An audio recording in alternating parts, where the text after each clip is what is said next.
நான் Ruthvika parent. Ruthvika pre KG படிச்சுட்ருக்கா rise and ஷைனில். ப்ளே குரூப்லேருந்தே ரைஸ் அண்ட் ஷைனில் தான் படிக்கிறாள். ஸோ லாஸ்ட் 2 இயர்ஸாக நான் அவளை கொண்டு வந்து சேர்க்கும்போது அவளுக்கு ஆல்மோஸ்ட் 2 இயர்ஸ் தான் ஆச்சு. ஸோ ரொம்ப யோசித்தேன், வீட்டுக்கு ஒரே பொண்ணு, ரொம்ப செல்லம், ஸோ செட் ஆவாளா, ரெண்டாவது ஸ்கூலில் இவ்வளோ ஏர்லியாக கொண்டு போய் விடுறோமே, ஸோ எல்லோரும் ஏன் இவ்வளோ சீக்கிரமாக சேர்க்குறீங்க, ஸ்கூல் சேஃபாக இருக்குமா, ஸ்கூல் கம்ஃபர்டபுளாக இருக்குமா, சரி ஒரு வாட்டி ட்ரை பண்ணி பார்ப்போம் அப்படின்ட்டு சம்மர் கேம்ப் அப்போ தீப்தி மேம் மீட் பண்ணிவிட்டு ஸ்கூலெல்லாம் பார்த்தேன். ஃபஸ்ட்டு நாளே அவள் வந்து விட்டோடனே உள்ளே ரொம்ப ஃப்ரீயாக போயிட்டா. அவளுக்கு அந்த என்வாயன்மெண்ட் ரொம்ப பிடிச்சிருந்தது. அந்த சரௌண்டிங்ஸ், அங்கே இருந்த பீப்புள், பசங்க விளாண்டுட்டு இருந்தாங்க, அந்த ப்ளே ஏரியா எல்லாமே அவளுக்கு ரொம்ப பிடிச்சிருந்தது.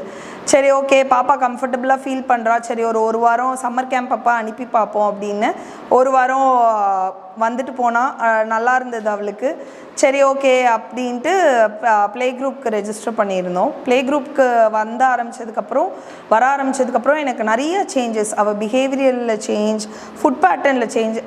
சொல்லணுன்னா அவளுக்கு ஃபுட் பேட்டர்னை எனக்கு ஸ்டெபிலைஸ் பண்ணி அவளை சாப்பிட வச்சதே ஸ்கூல் மட்டும்தான். இந்த 2 இயர்ஸில் அவளுக்கு ஏதாவது புது ஃபுட் சாப்பிட்னாலும் சரி, இல்லைனா அதை ஹெல்த்தியாக சாப்பிட்ணுன்னாலும் சரி, எல்லாமே எனக்கு ஸ்கூலில் மேம் ஸ்டெபிலைஸ் பண்ணி ரெகுலேட் பண்ணி கொடுத்தது மட்டும்தான். இல்லைனா ஜங்க் ஃபுட்ஸ், வீட்டில் சிப்ஸ் அது இதுன்னு சாப்பிடுவா. இங்கே எல்லாருக்கூடையும் நல்லா ஹெல்த்தியாக சாப்பிட்டு ஏதாவது புது ஃபுட் வீட்டில் ரிஜெக்ட் பண்ணாலும் ஸ்கூலுக்கு கொடுத்து விட்டேன்னா மேம் கிட்டெல்லாம் சாப்பிட்றா. ஸோ அது வீட்டில் எனக்கு அதுக்கடுத்து கொடுக்க ரொம்ப ஈஸியாக இருந்தது. அதே மாதிரி பேசுகிறதா இருக்கட்டும், இல்லை நிறைய குட் ஹேபிட், ஷூ எடுத்து ரேக்கில் வைக்கிறது, ஐடி கார்டு அவுத்தா இங்கே தான் மாட்டணும், ப்ரஷ் பண்ணணும், இப்படி தான் பண்ணணும். அதே மாதிரி ஏதாவது சொன்னால் சாரி ப்ளீஸ் சொல்கிறது, அந்த மாதிரி சின்ன சின்ன விஷயத்துலேருந்து எல்லாமே சொல்லி கொடுத்தாங்க. அகாடமிக்ஸுன்றதை தாண்டி ஒரு பிஹேவியரலாக ஜென்ரலாக எப்படி இருக்கணும், குட் மேனர்ஸ் இல்லை எப்படி நடந்துக்கணும் அப்படின்ற அந்த பேசிக்கை ரொம்ப சின்ன வயசுலேயே ரொம்ப ஃபோர்ஸ் பண்ணாமல் எதையுமே ரொம்ப அந்த பிள்ளைங்களோட போக்குக்கே போய் நல்லா கேஷுவலாக சொல்லி கொடுத்தாங்க. அவள் என்றைக்குமே ஒரு நாள் கூட வீட்டுக்கு நான் அடுத்த நாள் ஸ்கூல் போக மாட்டேன்னு சொன்னதே இல்லை. காலையில் எப்போயாவது எழுப்புனோன்னா கூட சண்டே சாட்டர்டே ஸ்கூல் போகலாமான்னு எழுப்புனா அழுகாமல் எழுந்திரிச்சிருவா. மற்ற நாளெல்லாம் எழுப்புனேன்னா அழுவா.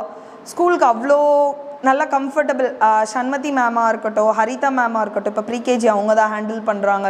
அவளோட ஃபுட்டுலேருந்து, பிஹேவியர்லேருந்து, ரெண்டாவது படிக்கிறது இல்லை நோட்டில் ஹேண்டில் பண்ணுறது, ட்ராயிங்காக இருக்கட்டும், எல்லாத்தையுமே ரொம்ப பேஷண்ட்டாக ரொம்ப கேர்ஃபுல்லாக சொல்லி கொடுத்து டெய்லிக்கும் ஃபீட்பேக் சொல்லிடுவாங்க. எவ்வளோ சாப்பிட்ருக்கா, என்ன பண்ணியிருக்கா, இல்லை என்ன இம்ப்ரூவ் பண்ணணும். இல்லை எங்கள்கிட்டையுமே சரி, தீப்தி மேமாக இருக்கட்டும், ரெகுலராக பேரண்ட்ஸ் டீச்சர்ஸ் மீட்டிங் இருக்கும், என்ன இம்ப்ரூவ் பண்ணணும். ஜென்ரலாக நான் என் ஃப்ரெண்ட்ஸோட ஸ்கூல்லலாம் கவனித்தது என்னென்னா, ஃபீட்பேக் அவ்வளோவா கலெக்ட் பண்ண மாட்டாங்க, இல்லைனா ஃபீட்பேக் கலெக்ட் பண்ணாலும் அதை இம்ப்ளிமெண்ட் பண்ண மாட்டாங்க.